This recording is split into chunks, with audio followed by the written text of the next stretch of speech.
जब मैं 16-17 साल की थी कि मुझे एक्चुअली जो मेरे अंदर का क्रिएटिव इंसान है उसको प्रायोरिटी देना है। ये मेरी अपने आप से जंग थी, फिर घर वालों से जंग थी। लेकिन मुझे मेरे हिसाब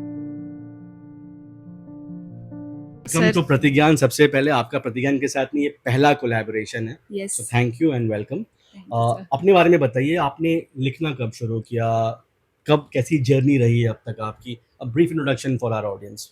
ओके, सो मैंने लिखना शुरू किया, मतलब वही बात है कि लिखने की कोई शुरुआत नहीं होती, वो निकल जाता है। तो मुझे लगता है जब मैंने पहली कुछ चीज़ जो मुझे लगी कि मैंने कुछ लिखा है, वो मैं शायद 6th स्टैंडर्ड में थी, 11 साल की थी। और वो टाइम पे मुझे डायरी एंट्री लिखना मेरे पापा ने आदत डाली थी कि डायरी एंट्री लिखा करो, क्योंकि जो भी आपके थॉट्स हैं जो आप दिन भर करते हो उसको वर्ड्स में डालना ज़रूरी है। उससे आप एक न्यू आर्ट फॉर्म सीखते हो या फिर आप एक तरीका सीखते हो। तो बस वहीं से शुरुआत हुई थी।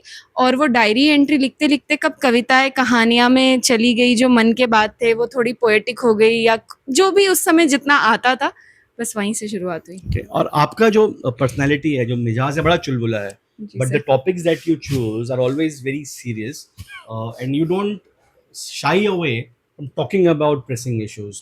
तो कैसे मैनेज करते हो अपनी पर्सनैलिटी के अगेंस्ट जाकर ऐसे इश्यूज पे बात करना? सर ये मैंने काफ़ी सुना है ये चीज़। तो मुझे ऐसा लगता है कि मेरी पर्सनालिटी है थोड़ी एक्सट्रोवर्ट। इसी वजह से मैं ज़्यादा चीज़ें शायद गौर कर पाती हूँ, क्योंकि मैं ज़्यादा लोगों से मिलती हूँ, ज़्यादा लोगों से बात करती हूँ। तो इस वजह से उनकी कुछ बातें और जो चीज़ें उनकी कहानियाँ वो मेरे अंदर रह सी जाती है, ऑब्जर्व करके वो रह सी जाती है। फिर वो कहीं ना कहीं मेरी किसी लिखावट में या किसी बातों में वो निकल के आती है। तो वो जो ऑब्जर्वेशन है, just because I am social, वो उसी वजह से आता है। ओके, नाउ आप पर्सनली और प्रोफेशनली दोनों ही क्रिएटिव फील्ड से जुड़ी हुई हैं, आपका काम भी क्रिएटिव फील्ड से है। जी सर। ये कितना ज़रूरी है कि हर इंसान को कोई ना कोई क्रिएटिव एस्पेक्ट को एक्सप्लोर करना चाहिए अपनी पर्सनैलिटी में? ये इसलिए मुझे लगता है ये मेरे अपने आप से एक जंग थी, जब मैं 16-17 साल की थी, कि मुझे एक्चुअली जो मेरे अंदर का क्रिएटिव इंसान है उसको प्रायोरिटी देना है। ये मेरी अपने आप से जंग थी, फिर घर वालों से जंग थी।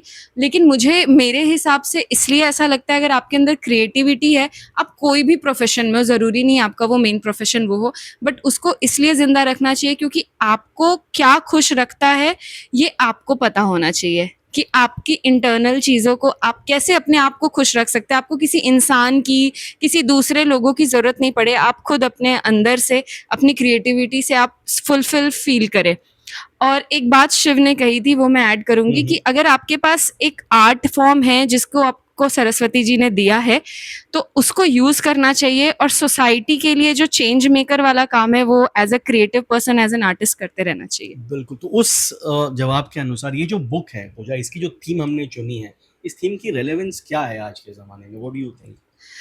सर, हम सबसे पहले इस थीम का रेलेवेंस ऐसे देखते हैं क्योंकि हम सब आजकल आज के डेट में सोशल मीडिया पे हैं, और सोशल मीडिया से बड़ा मुखौटा हमारे लाइफ में और कुछ नहीं है, क्योंकि हम एक ऐसी छवि बनाना चाहते हैं जो हम दूसरों को बताना चाहते हैं कि हम ऐसे हैं, बट शायद रियली में हम नहीं भी होंगे।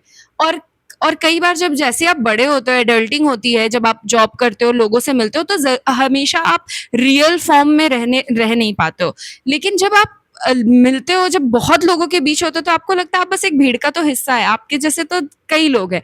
तो ये जो थीम है, ये आपको वो एलिमेंट पे लेके आके खड़ा कर देता है, जैसे एक सेल होता है ना, यूनिट, वो यूनिट पे आके आपको खड़ा कर देता है, और आपको याद दिलाता है कि जो भी आपका पर्सनैलिटी है, उस पर गुरूर करने की आपको ज़रूरत नहीं है। Thank you Pooja. Just parting thought, अपनी इस पोएम में से couple of lines that you would want to recite. Yes. ऐसे तो पोयम मेरी काफ़ी बड़ी है, मतलब, बट मैं इसमें से चार लाइनें ऐसे पढ़ूंगी कि अभी तो बात हुई थी पहली दफ़ा, क्या हाल पूछना सही होगा, समझ आया कि मन और सामाजिक रीत में जीत तो रीत की ही होती है। क्या बात है! Thank you Pooja and once again welcome to Pratigyan. Thank you so much sir, thank you for the opportunity.